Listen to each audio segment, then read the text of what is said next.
तो हेलो बच्चों, आज हम लोग पढ़ने जा रहे हैं investment fluctuation reserve. Investment fluctuation reserve होता क्या है, ये सेकंड चैप्टर में आपने पढ़ा था, फिर भी इस चैप्टर में फिर दोबारा पढ़ाया जा रहा है। आईएफआर देखो होता क्या है। आईएफआर देखते ही आपको दो चीज ध्यान देना चाहिए।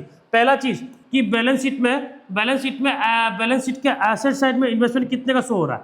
बैलेंस शीट में एसेट साइड में इन्वेस्टमेंट कितने का शो हो रहा है, और एडजस्टमेंट में यानी बैलेंस शीट के बाद एडजस्टमेंट में उसकी मार्केट वैल्यू कितनी शो हो रही है, ये आपको चेक करना होता है। मान लो इसमें दिया 1 लाख और मार्केट वैल्यू दे दिया 80,000, यानी कितनी की कमी हो गई, 20,000 की। तो 20,000 का जो भी कमी है वो हम आईएफआर से निकाल के लगाएंगे।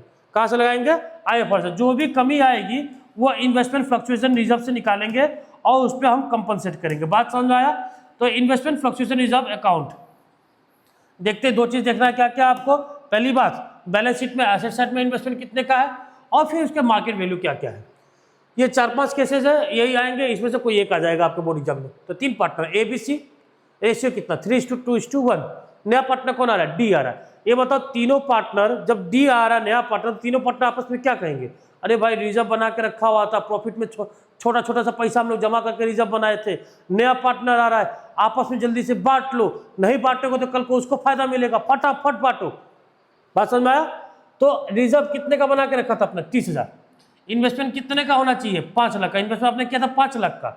अब पहला केस बोल रहा है कि कोई इन्फॉर्मेशन नहीं दिया। इन्फॉर्मेशन नहीं देने का मतलब यह है कि जितना कॉस्ट है, जितना उसकी वैल्यू है 5 लाख, उतना का उतना ही, उसमें कोई डिफिशियंसी नहीं आया, कमी नहीं आया।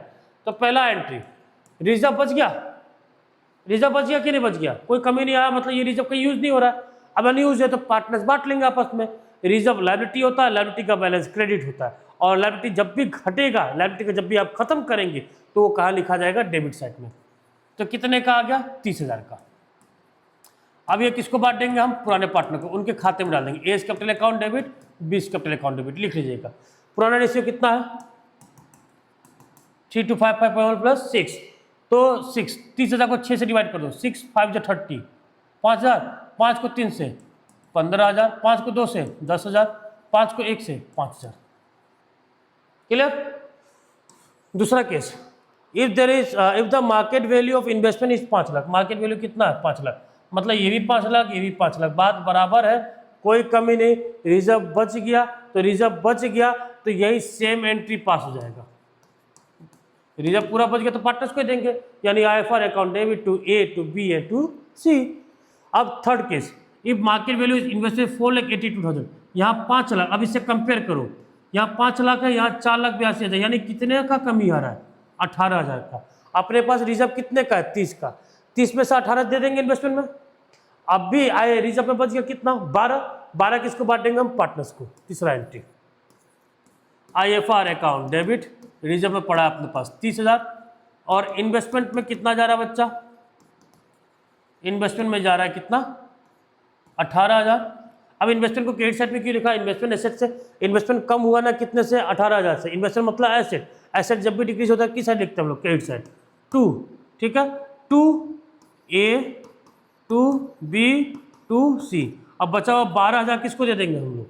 ABC को। 12,000 को 3:2:1 यानी 6 से डिवाइड कर दो, 2,000।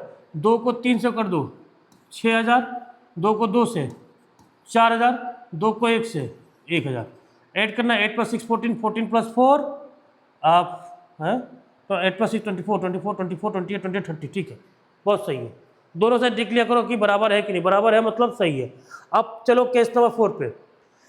यहाँ 4,55,000, यहाँ 5 लाख। 4,55,000 और 5 लाख, कितने का कमी आ रहा है? 45,000 का। लेकिन अपने पास रिजर्व कितने का है? बस 30,000 का, यानी 15,000 का और नुकसान हो रहा है। तो ये 15,000 का और नुकसान कौन बियर करेगा भाई? पार्टनर ही बियर करेंगे। लेकिन नुकसान हो रहा है कि नहीं हो रहा है? तो जब नुकसान हो रहा है तो नुकसान कहाँ लिखा जाता है? रीवैल्यूएशन अकाउंट पे लिखा जाता है। कहाँ लिखा जाता है? रीवैल्यूएशन अकाउंट पे। कहाँ लिखा जाता है? रीवैल्यूएशन अकाउंट पे। ठीक है, तो चौथा number entry, IFR account debit, reserve में है 30,000 टू इन्वेस्टमेंट। इन्वेस्टमेंट में चाहिए था हमको कितना? 45,000।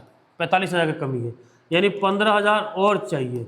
नुकसान हो रहा है तो रीवैल्यूएशन अकाउंट डेबिट। रीवैल्यूएशन जब भी नुकसान होता है तो किधर लिखते हैं? डेबिट साइड में। अब रीवैल्यूएशन में 15,000 का लॉस हुआ तो इसका जिम्मेदारी, इसका भुगतान कौन करेगा? पार्टनर करेगा। कौन करेंगे? पार्टनर करेंगे। क्लियर है?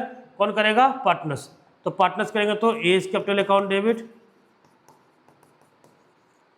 B is capital account debit, C is capital account debit to revaluation. Revaluation में लॉस है तो भैया पैसा तो पार्टनर को देना पड़ेगा, पार्टनर का कैपिटल अकाउंट डेबिट होगा, उनके खाते से पैसा कट जाएगा। और ऑल रेशियो कितना था बच्चा? 3:2:1 था। ठीक है, 7,500, 5,000, 2,500। क्लियर है यहाँ तक? 7,500, 5,000, 25,000। कोई दिक्कत? अब आ जाओ केस नंबर 5 में। यहाँ कितना बोल दिया? 5,24,000। यहाँ कितना है? 5 लाख। यानी कितना ज़्यादा हो गया? इस बार 24,000 फायदा हो रहा है। 24,000 फायदा हो रहा है तो रिजर्व पूरा का पूरा बच गया। तो जब पूरा का पूरा रिजर्व बच गया है तो रिजर्व बांट दो, रिजर्व बांट दो। रिजर्व किसको बांटेंगे? ए को, बी को, सी को। कितने का रिजर्व था? 30,000। क्योंकि इन्वेस्टमेंट का मार्केट वैल्यू जो है बढ़ा है तो रिजर्व तो बच ही गया। 30,000 हम बांट देंगे किसको? ए, बी और सी को। कितना कितना आ जाएगा? 15,000, 10,000, 5,000। ठीक। अब दूसरा चीज, फायदा हो रहा है ना, जब नुकसान हो रहा तो पार्टनर से लिया जा रहा था, रीवैल्यूएशन को डेबिट किया जा रहा, तो फायदा हो रहा तो रीवैल्यूएशन क्रिएट होगा कि नहीं होगा? यानी इन्वेस्टमेंट का वैल्यू बढ़ा। इन्वेस्टमेंट मतलब एसेट, एसेट जब भी बढ़ता है डेबिट साइड कितने से बढ़ा? 24,000 से। तो 24,000 बढ़ा है, फायदा हो रहा है तो रीवैल्यूएशन में आ जाएगा किधर? क्रेडिट साइड पे। देखो यहाँ 3 एंट्री बनेगा। कितना एंट्री? एक तो रिजर्व पूरा का पूरा बच गया, पार्टनर्स को दे दो। 24,000 का फायदा हुआ तो रीवैल्यूएशन में फायदा हुआ, रीवैल्यूएशन वाली एंट्री। अब रीवैल्यूएशन में जब फायदा है तो हम किसको बांटेंगे? पार्टनर्स को बांटेंगे। किसको बांटेंगे? पार्टनर्स को। तो यहाँ पे तीसरा एंट्री जो बनेगा, revaluation account debit to A, to B, to C, 24,000 को। ठीक है, कितना हो जाएगा? 12,000। फिर 24,000 है ना, 6 4 जा 4 3 जा 12 हो जाएगा, 4 2 जा 8 हो जाएगा, 4 1 जा 4 हो जाएगा, 8,000, 4,000। तो बात समझ में आ गया? क्लियर है? देखो सिंपल सी बात है, इन्वेस्टमेंट और कॉस्ट को और मार्केट वैल्यू को कंपेयर करना है। कोई भी कमी है रिजर्व से उठा के पैसा लगा देना, जो बच गया पार्टनर्स को दे देना। कोई कमी नहीं है, पूरा का पूरा रिजर्व उठा के पार्टनर्स को दे देना। अगर ज़्यादा हो जा रहा है मार्केट वैल्यू तो रिजर्व तो बची गया, रिजर्व तो पार्टनर से बांट ही दो। और जो जितना ज़्यादा हो रहा है वो भी फायदा हो रहा है, रिवैल्यूएशन में डाल दो, रिवैल्यूएशन से प्रॉफिट में कंट्रीब्यूट कर दो। और अगर बहुत ज़्यादा नुकसान हो जा रहा है, जितना मेरे पास रिजर्व नहीं है तो ये लॉस है तो रिवैल्यूएशन से आ जाएगा डेबिट, और रिवैल्यूएशन से लॉस कहाँ जाएगा? सीधे पार्टनर्स का कैपिटल अकाउंट को डेबिट कर दिया जाएगा। तो ये था investment fluctuation reserve account. I hope आप लोग को पूरा का पूरा टॉपिक समझ में आ गया होगा। न्यू प्रॉफिट शेयरिंग रेशियो निकालना, ऑल रेशियो निकालना, पहला वीडियो देख लीजिएगा। ठीक, गुडविल का ट्रीटमेंट दूसरा वीडियो देख लीजिएगा, रिवैल्यूएशन का अकाउंट का तीसरा वीडियो देख लीजिएगा, फिर reserve, accumulated profit, accumulated loss का इसका वीडियो देख लीजिएगा, वर्कमैन कंपनसेशन रिजर्व उसका वीडियो देख लीजिएगा, आईएफआर इसका वीडियो देख लीजिएगा। क्योंकि अब हम लोग नेक्स्ट वीडियो से फुल फ्लेज क्वेश्चन करने जा रहे हैं, पूरा का पूरा कंप्रीहेंसिव क्वेश्चन करने जा रहे हैं, जो 6 नंबर का आपके बोर्ड एग्जाम में आने वाला है। यानी जितना चीज अब छोटे छोटे हिस्से में पढ़े थे अब सब टॉपिक कंबाइन हो जाएगा। तो इसके लिए पहले वो सारे के सारे टॉपिक पढ़ लीजिएगा, अदरवाइज आपको ये अगला जो वीडियो है वो आपको समझ में नहीं आएगा। तो बेटर है पहले वो पढ़ लेना, तो जाके अगला वीडियो आपको बहुत ही आसानी से समझ में आ जाएगा। और is it clear? Thank you. Hello बच्चा, तो आज हम लोग पढ़ने जा रहे हैं वर्कमैन कंपनसेशन रिजर्व। जो मैंने पिछले वीडियो में बताया था कि इसके कुछ ट्रीटमेंट होता है, वर्कमैन कंपनसेशन रिजर्व के और इन्वेस्टमेंट फ्लक्चुएशन रिजर्व के कुछ ट्रीटमेंट होते हैं, कुछ अलग अलग केसेस आते हैं। तो आज ये WCR का जो टॉपिक है ना, पूरा आपके दिमाग से हटा ही देना, मतलब इजी कर देना, कहानी खत्म कर देना आज के आज ही मन। ठीक है, WCR वर्कमैन कंपनसेशन रिजर्व बनाया किस लिए जाता है? वर्कर्स के लिए, एम्प्लॉइज के लिए। मान लो तुम्हारे ऑर्गेनाइजेशन में कोई काम करते हुए किसी के साथ कुछ एक्सीडेंट हो गया, दुर्घटना हो गया, पाँव कट गया, बेचारा खुदा ना खास्ता खत्म हो गया, तो ऑन ड्यूटी मरा ना, तो उसके घर वालों को आपको कुछ कंपनसेशन पे करना पड़ेगा। मैक्सिमम जितने इंडस्ट्री जो होती है ना, कोल माइन वाली, केमिकल वाली, एसिड वाली, फ्यूल वाली, जहाँ लाइफ का खतरा बहुत ज़्यादा होता है, तो वो ये रिजर्व बिल्कुल बना के रखते हैं। क्योंकि इन द केस मान लो किसी दिन बहुत ज़्यादा ट्रेजेडी हो जाए, बहुत खतरनाक केस हो जाए, 10-15 लोग का देहांत हो जाए, तो एक बार होता है कंपनी अगर इतना पैसा उनको कंपनसेट करेगी तो कहीं ना कहीं उस साल कंपनी का प्रॉफिट खत्म होगा। प्रॉफिट खत्म होगा तो कंपनी कहीं ना कहीं नीचे चली जाएगी। नीचे जाने का मतलब जो फिर से जो पैसा लगाना चाहेंगे वो नहीं लगाएंगे, तो कई साल तक वो दिक्कतें चलेंगी। तो बेटर है हम पहले से रिजर्व बना के चले कि अगर ऐसा कोई दुर्घटना होता है तो हम उस रिजर्व से पैसा निकालेंगे, उनको दे देंगे। बात समझ में आया? फिलहाल हो क्या रहा है, एडमिशन ऑफ पार्टनर। तो एडमिशन ऑफ पार्टनर पहले से 3 पार्टनर थे, नया पार्टनर कौन आ गया, डी। तो डी क्या आते, ये 3 पार्टनर कहेंगे भैया ये वर्कमैन कंपनसेशन था रिजर्व हमने बनाया था, कल को डी को फायदा मिल जाएगा। ऐसा है, उसके आने से पहले ही जो रिजर्व बनाए जल्दी से बांट के खत्म करो, कहानी खत्म करो, ये बात है। तो एबीसी 3 पार्टनर 2:2:1 इनका रेशियो है। डी नया पार्टनर आ गया 1/4, डी से कोई मतलब है नहीं, डी आ रहा है तो एबीसी क्या करेंगे, फटाफट रिजर्व बच रहा है तो बांट के खत्म करो। And extract of balance sheet, एक पार्ट है बैलेंस शीट का। लायबिलिटी साइड में दे दिया वर्कमैन कंपनसेशन रिजर्व, कितना दे दिया 80,000 का रिजर्व बना के रखा आपने, कितने का 80,000 का। केस नंबर 1 बोला if there is no information, यानी कोई इन्फॉर्मेशन है ही नहीं, कोई इन्फॉर्मेशन नहीं है मतलब कोई क्लेम हुआ ही नहीं, कोई क्लेम नहीं हुआ। तो जब क्लेम नहीं हुआ तो पैसा पूरा बच गया, तो पैसा पूरा बच गया तो क्या करेंगे हम, पैसा पूरा ये रिजर्व का पैसा किसको बांट देंगे, पार्टनर्स को। तो यहाँ पे जो एंट्री बनेगी वो बनेगी वर्कमैन, मजा नहीं आ रहा ना यहाँ पर, workman compensation reserve account debit to, तीनों पार्टनर को बांट देंगे, A's capital account to B's capital account to C's capital account. Reserve में कितना पैसा बचा 80,000, और कोई इन्फॉर्मेशन नहीं मतलब कोई क्लेम नहीं है, क्लेम नहीं है तो हम क्या करेंगे, तीनों पार्टनर फटाफट बांट लो, नया पार्टनर आ रहा है तो 80,000। पुराना रेशियो कितना है 2:2:1, यानी 2 4 4 1 5, 80,000 को 5 से डिवाइड कर दो, कितना हो जाएगा बच्चा, 80,000 को 5 से डिवाइड कर दो, 5 1 5, 5 6 30, कितना हो गया 16,000। 16,000 को पहले 200 मल्टीप्लाई करो, कितना 32,000, फिर 32,000, फिर 16,000, कितना 16,000।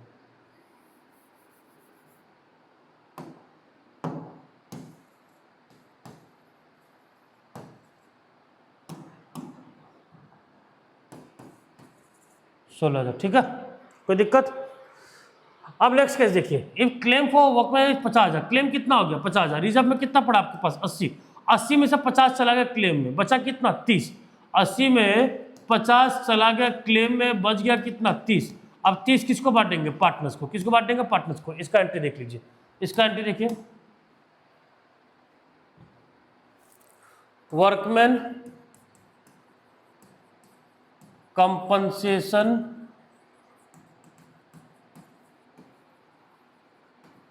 Reserve account debit to A's capital account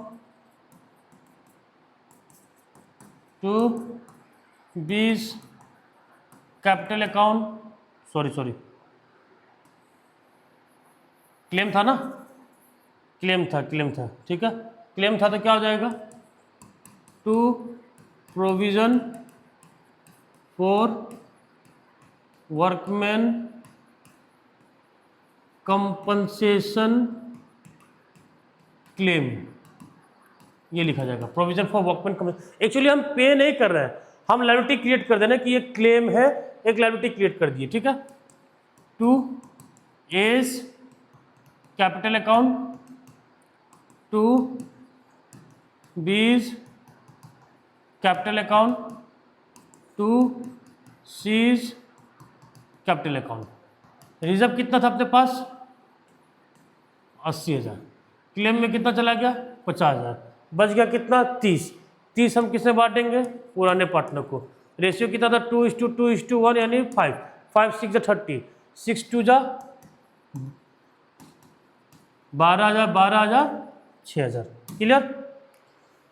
तीसरा केस देखिए, रिजर्व 80, तीसरे बोला claim for workman compensation is estimated 80,000, जितना रिजर्व उतना क्लेम। तो पूरा का पूरा हम लोग बांट देंगे, शॉर्ट फॉर्म में लिख दे रहा हूँ, WCR account debit 80,000 to provision for workman compensation claim, कितना 80,000। बात समझ में आया, दोनों का दोनों 80 कहानी खत्म। तीसरे में if claim for workman compensation is estimated 1 lakh, claim कितना आ गया 1 लाख का, क्लेम कितना आ गया 1 लाख का। रिजर्व में कितना पैसा है 80, क्लेम कितना आ गया 1 लाख का, यानी 20,000 का नुकसान हो रहा है। 20,000 का नुकसान हो रहा है तो रीवैल्यूएशन कहाँ आ जाएगा, डेबिट साइड पे आ जाएगा कि नहीं आ जाएगा। चलो इसकी एंट्री देख लीजिए, इसका एंट्री क्या होगा, WCR account debit to provision for workman compensation claim. Reserve में अपने पास 80 था, लेकिन क्लेम कितने का आ गया 1 लाख का। 20,000 का नुकसान हो रहा है तो नुकसान भैया कौन झेलेगा, कहाँ लिखा जाता है, रीवैल्यूएशन अकाउंट पे। कहाँ लिखा जाता है बच्चा, रीवैल्यूएशन अकाउंट पे। अब ये रीवैल्यूएशन से नुकसान किसको बांटा जाएगा, पार्टनर्स को। ये पार्टनर इसका भुगतान करेंगे, पार्टनर्स का खाता माइनस किया जाएगा। A is capital account debit, B is capital account debit, C is capital account debit, ठीक, टू रीवैल्यूएशन अकाउंट।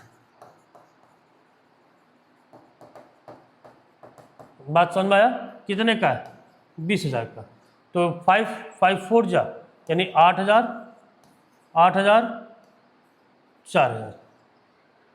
बात समझ में आ गया। रिजर्व 80 था, क्लेम 1 लाख हो गया, 1 लाख हो गया यानी लायबिलिटी बढ़ा 20,000 का, और नुकसान हो रहा है कितने से 20,000 का, तो नुकसान हम कहाँ लिख देंगे, रीवैल्यूएशन अकाउंट में, डेबिट साइड में। अब ये नुकसान झेलेगा कौन, पार्टनर ही झेलेगा ना, तो पार्टनर्स का कैपिटल अकाउंट क्या कर देंगे हम, डेबिट कर देंगे। और रीवैल्यूएशन में 20,000 था, पुराने रेशियो से उनके हिसाब से पैसा ले लिया जाएगा। आई होप आप लोग को वर्कमैन कंपनसेशन रिजर्व समझ में आ गया होगा। क्लियर है बच्चों, थैंक यू।